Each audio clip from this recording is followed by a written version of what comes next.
you have to stand in awe of the all-time champion of false promises and exaggerated claims, religion. No contest. No contest. Religion easily has the greatest bullshit story ever told. Think about it. Religion has actually convinced people that there's an invisible man living in the sky who watches everything you do every minute of every day. And the invisible man has a special list of 10 things he does not want you to do. And if you do any of these 10 things, he has a special place full of fire and smoke and burning and torture and anguish where he will send you to live and suffer and burn and choke and scream and cry forever and ever till the end of time. But he loves you.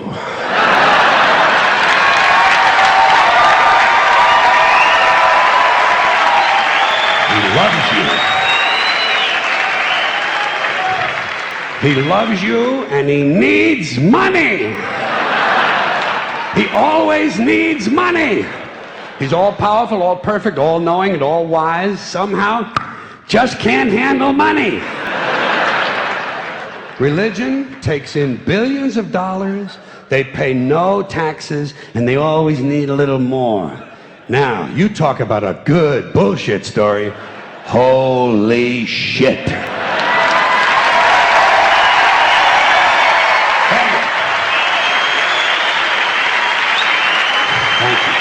But, thank you very much. But I want you to know something. This is sincere. I want you to know, when it comes to believing in God, I really tried. I really tried. I tried to believe that there is a God who created each of us in his own image and likeness, loves us very much, and keeps a close eye on things. I really tried to believe that, but I gotta tell you, the longer you live, the more you look around, the more you realize something is fucked up. Something is wrong here. War, disease, death, destruction, hunger, filth, poverty, torture, crime, corruption, and the ice-capades. Something is definitely wrong. This is not good work. If this is the best God can do, I am not impressed. Results like these do not belong on the resume of a supreme being. This is the kind of shit you'd expect from an office temp with a bad attitude. And just between you and me, in any decently run universe, this guy would have been out on his all-powerful ass a long time ago. And by the way, I say this guy because I firmly believe, looking at these results, that if there is a God, it has to be a man. No woman could or would ever fuck things up like this.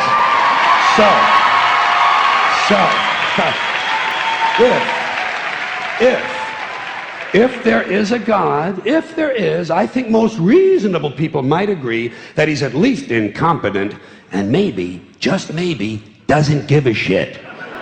Doesn't give a shit, which I admire in a person and which would explain a lot of these bad results. So rather than be just another mindless religious robot, mindlessly and aimlessly and blindly believing that all of this is in the hands of some spooky, incompetent father figure who doesn't give a shit, I decided to look around for something else to worship, something I could really count on. And immediately, I thought of the sun. Happened like that. Overnight, I became a sun worshiper. Well, not overnight. You can't see the sun at night. But first thing the next morning, I became a sun worshiper. Several reasons. First of all, I can see the sun, okay? Yeah. Unlike some other gods I could mention, I can actually see the sun. I'm big on that. If I can see something, I don't know, kind of helps the credibility along, you know? So every day I can see the sun as it gives me everything I need: heat, light, food, flowers in the park, reflections on the lake, an occasional skin cancer, but hey, at least there are no crucifixions, and we're not setting people on fire simply because they don't agree with us. Sun worship is fairly simple. There's no mystery, no miracles, no pageantry, no one asks for money, there are no songs to learn, and we don't have a special building where we all gather once a week to compare clothing. And the best thing about the sun, it never tells me I'm unworthy. Doesn't tell me I'm a bad person who needs to be saved. Hadn't said an unkind word. Treats me fine. So I worship the sun. But I don't pray to the sun. Know why? I wouldn't presume on our friendship. It's not polite. I've often thought people treat God rather rudely, don't you? Asking trillions and trillions of prayers every day, asking and pleading and begging for favors. Do this, give me that, I need a new car, I want a better job. And most of this praying takes place on Sunday, his day off. It's not nice, and it's no way to treat a friend. But people do pray, and they pray for a lot of different things. You know, your sister needs an operation on her crotch. Your brother was arrested for defecating in a mall.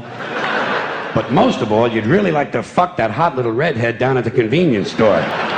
You know, the one with the eye patch and the club foot, huh? Can you pray for that? I think you'd have to. And I say, fine, pray for anything you want. Pray for anything. But what about the divine plan? Remember that? The divine plan. Long time ago, God made a divine plan. Gave it a lot of thought, decided it was a good plan, put it into practice. And for billions and billions of years, the divine plan has been doing just fine. Now you come along and pray for something. Well, suppose the thing you want isn't in God's divine plan. What do you want him to do? Change his plan? Just for you? Doesn't it seem a little arrogant? It's a divine plan. What's the use of being God if every rundown schmuck with a $2 prayer book can come along and fuck up your plan? And here's something else, another problem you might have. Suppose your prayers aren't answered. What do you say? Well, it's God's will. Thy will be done. Fine, but if it's God's will and he's going to do what he wants to anyway, why the fuck bother praying in the first place? Seems like a big waste of time to me. Couldn't you just skip the praying part and go right to his will? It's all very confusing. So to get around a lot of this, I decided to worship the sun. But, as I said, I don't pray to the sun. You know who I pray to? Joe Pesci. Joe Pesci. Joe Pesci. Two reasons. First of all, I think he's a good actor, okay? To me, that counts. Second, he looks like a guy who can get things done. Joe Pesci doesn't fuck around. Doesn't fuck around. In fact, Joe Pesci came through on a couple of things that God was having trouble with. For years, I asked God to do something about my noisy neighbor with the barking dog. Joe Pesci straightened that cocksucker out with one visit. It's amazing what you can accomplish with a simple baseball bat. So I've been praying to Joe for about a year now, and I noticed something. I noticed that all the prayers I used to offer to God and all the prayers I now offer to Joe Pesci are being answered at about the same 50% rate. Half the time I get what I want, half the time I don't. Same as God, 50-50. Same as the four-leaf clover and the horseshoe, the wishing well and the rabbit's foot. Same as the mojo man. Same as the voodoo lady who tells you your fortune by squeezing the goat's testicles. It's all the same, 50-50. So just pick your superstition, sit back, make a wish, and enjoy yourself. And for those of you who look to the Bible for moral lessons and literary qualities, I might suggest a couple of other stories for you.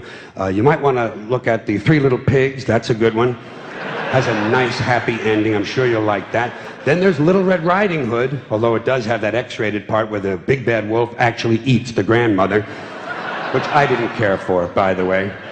And finally, I've often always drawn a great deal of moral comfort from Humpty Dumpty. The part I like the best, all the king's horses and all the king's men couldn't put Humpty Dumpty back together again. That's because there is no Humpty Dumpty and there is no God. None, not one, no God, never was. In fact, I'm gonna put it this way. If there is a God, may he strike this audience dead. See, nothing happened. Nothing happened. Everybody's okay. All right? Tell you what. I'll raise the stakes. I'll raise the stakes a little bit. If there is a God, may he strike me dead.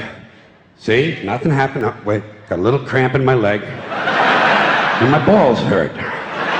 Plus, I'm blind. Oh, now I'm okay again. Must have been Joe Pesci, huh? God bless Joe Pesci. Thank you all very much. Joe bless you. Thank you very much. I appreciate it.